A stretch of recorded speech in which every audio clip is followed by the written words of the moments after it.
Muito obrigado, Sr. Presidente. Cumprimentar o Sr. Presidente da DOCA Pesca e, naturalmente, os restantes membros do Conselho de Administração, Dr. Isabel Guerra, Sr. Pedro Ferreira. Agradecer a presença nesta audição. Quando foi publicado este decreto-lei, muito recentemente, a nossa reação foi dizer finalmente. E este, no fundo, é um comentário que provavelmente não se dirige tanto à DOCA Pesca, é um comentário mais de natureza política, que faremos seguramente ao Sr. Estado de Estado, mas que lhe deixemos já de alguma maneira também aqui referenciado.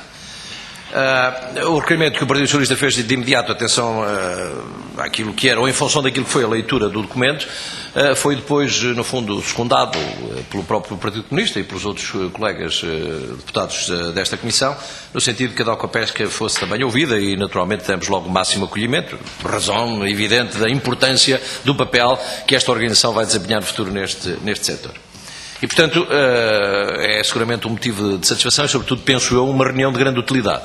A presença de Vossas Excelências e particularmente do Sr. Presidente, que é um homem, enfim, com experiência no setor, com dedicação e trabalho ao longo de anos no setor das pescas, é seguramente desde logo a garantia de uma reunião com conteúdo e com conhecimento sobre esta matéria. E também porque é conhecedor, não só o senhor, mas eu, por exemplo, estou a olhar ali para a Sra. Isabel Guerra, enfim, que é uma conhecedora de pormenor profunda desta realidade a nível do país, e digo isto com um sentido de elogio em relação àquilo que sei ser a sua experiência, o seu conhecimento deste assunto. Portanto, os senhores sabem perfeitamente qual é o estado da arte nesta matéria. Eu não sei muito bem, sei algum estado da arte de algumas das infraestruturas portuárias de pesca do nosso país, e, portanto, os senhores que sabem, seguramente sentem, acho eu, o peso do desafio, naturalmente da responsabilidade das competências que aqui vêm, mas sobretudo do desafio que é colocado à DOCA Pesca e ao Conselho de Administração da DOCA Pesca com esta transferência de responsabilidades. As infraestruturas portuárias de pesca no nosso país, a maior parte delas, das que eu conheço, são um bocadinho, permitam-me que diga, terra de ninguém, neste momento. Claramente, espaços onde o voluntarismo impera, onde, enfim, o improviso é o dia-a-dia e onde a regra, a norma e o cumprimento da regra e da norma não existe. E, portanto, este é o quadro que temos. Isto é fruto, naturalmente, não há uma responsabilização, no meu entendimento, de natureza política só deste Governo, havia sinais vários já de desaceleração e de perda de qualidade ao longo dos tempos, da capacidade do IPTM nestas matérias, de manter as infraestruturas de pesca, portuárias de pesca em bom funcionamento, mas há que dizer que estes 2 anos e meio foram 2 anos e meio desastrosos nesta matéria. No meu entender, foram 2 anos e meio completamente perdidos. Porquê? Porque não só tempo enorme perdido na reestruturação daquele mega-ministério inicial, que já nem nos lembramos muito bem dele, do dito cujo Mamawot, que depois, com a reestruturação daquilo, nomeadamente apanhou também nessa turbulência o próprio IPTM, em desativação durante 2 anos e meio, e portanto, este desinvestimento financeiro, humano, organizativo destes 2 anos e meio, no meu entender, agravou de forma significativa esta questão. Como sabem, até por força da proximidade da minha local de residência, eu acompanhei desde o início um investimento que se fez no Porto de Pesca de Vila Praia de Âncora, em 2 fases, de cerca de 12 milhões de euros. E uma das coisas, como cidadão, não tanto até como deputado, mais me perturbava, e era nesse sentido, aliás, que eu falei com várias administrações do IPTM anteriormente, e nestes 2 anos e meio do exercício das minhas funções como deputado nesta legislatura, ao Sr. Estado de Estado, dizendo-lhe que achava gritante e inaceitável que não tivéssemos uma capacidade de reação imediata no que diz respeito a uma infraestrutura nova, que tem um investimento desta natureza, e onde claramente, começando mal, seria, no meu entender, um péssimo princípio. E, portanto, 12 milhões de euros de investimento que, naturalmente, continuam sem regra e sem organização. Isso para a pesca, a existência de boas capturas, bons estoques, embarcações com qualidade, etc, por aí fora é fundamental. Infraestruturas portuárias devidamente organizadas, naturalmente, nas suas várias valências, é também fundamental, porque isso depois repercute-se na mais-valia do próprio produto da pesca.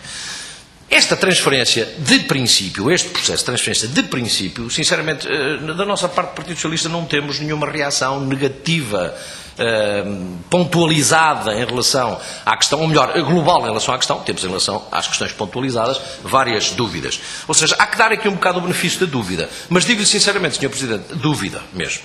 Porque eu não conheço muito bem a realidade da capacidade instalada da DOCA Pesca, nem da capacidade que a curto prazo a DOCA Pesca vai ter de desenvolver em termos organizacionais, em termos de competências e de recursos para responder a esta tarefa.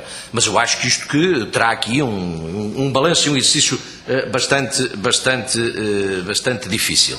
E, portanto, se há questões de natureza política, algumas delas já foram aqui abordadas, questões de conceitos de privatização ou não, que deixaríamos, no meu entender, deixo eu para o Sr. Estado de Estado, as questões operacionais mais que resultam do Decreto-Lei do 16 de 2014, gostava, sobre algumas delas, de trocar impressões, algumas já aqui focadas, mas eu permitia-me voltar a elas. A primeira questão que eu perguntava era o seguinte: a DOCA Pesca tem neste momento feita uma radiografia, um levantamento rigoroso de pormenor do qual é o estado, volto a dizer, o estado da arte dos portos de pesca no país, nomeadamente no que diz respeito às chamadas intervenções de urgência e emergência, que têm de ser feitas, mas já deviam ter sido feitas, e que não só por desativação do próprio IPTM, eu disse-lhe muitas vezes que está num processo de liquidação, o ex-defunto IPTM, que ainda não se sabe muito bem, de direito acabou, mas de facto ainda continua, um bocado por aí. E, portanto, esta situação, que agora se calhar ainda mais se agravou, com estes ditos 60 dias em que já ninguém responde por nada, não é? Já não se sabe, o IPTM já diz que não é com eles, a DOCA Pesca naturalmente diz não, connosco ainda não, porque não passaram os 60 dias. Eu julgo que estes dias são corridos, já passaram 30, hoje faz 30 dias. Sim, vamos... Eu já termino, hoje faz 30 dias, mas portanto é só para situar esta questão. E portanto, há ou não há neste momento uma clara conhecimento da radiografia das urgências e emergências que é preciso desenvolver nos portos de pesca? Segunda questão, sobre o pessoal. Já aqui foi focado a situação, mas eu pergunto, a DOCA Pesca neste momento sabe, para arrancar com este trabalho, qual é a estrutura de recursos humanos que precisa ter no terreno? Gostava que me dissesse concretamente que tipo de levantamento tem feito sobre isso. Estou a caminhar para terminar, Sr. Presidente. Recursos financeiros. Quanto estima de recursos em termos percentuais que o orçamento da DOCA Pesca possa exigir para fazer frente a estes desafios no imediato? Estimativas globais. Se estamos a estudar isto há 2 anos e meio, seguramente haverá pensamento profundo sobre isto. Uma questão praticamente uma última questão que eu queria dizer, que eu queria colocar aqui, porque acho que é muito importante isto, porque isto vai provocar problemas seríssimos no meu entendimento sobre a matéria. Isso é a questão dos conceitos e a questão das responsabilidades. Sobretudo, o que é que se entende, vou terminar, Sr. Presidente, o que é que se entende, o que é que se vai entender por manutenção e segurança marítima e portuária, prevista no artigo 5º, que está atribuída à DOCA Pesca. Mas depois a parte da manutenção da infraestrutura propriamente dita será feita em termos de investimento pela DGRM. Mas os planos de investimento são definidos pela DOCA Pesca. Ou seja, vamos lá ver, como é que se vai articular isto tudo? Nomeadamente destas matérias do desassoreamento e de manutenção da infraestrutura, que são coisas de uma exigência brutal de dinheiro e de uma necessidade imperiosa, porque não há segurança marítima dentro de um porto de pesca e numa barra se não houver um bom desassoreamento, se não houver molhos em condições, investimentos brutais. Como é que a DOCA Pesca vai pensar articular isto e como é que, a outra pergunta será colocada depois ao Sr. Estado de Estado, que tipo de planos de investimento é que tem previsto para estas situações? Muito obrigado, Sr. Deputado.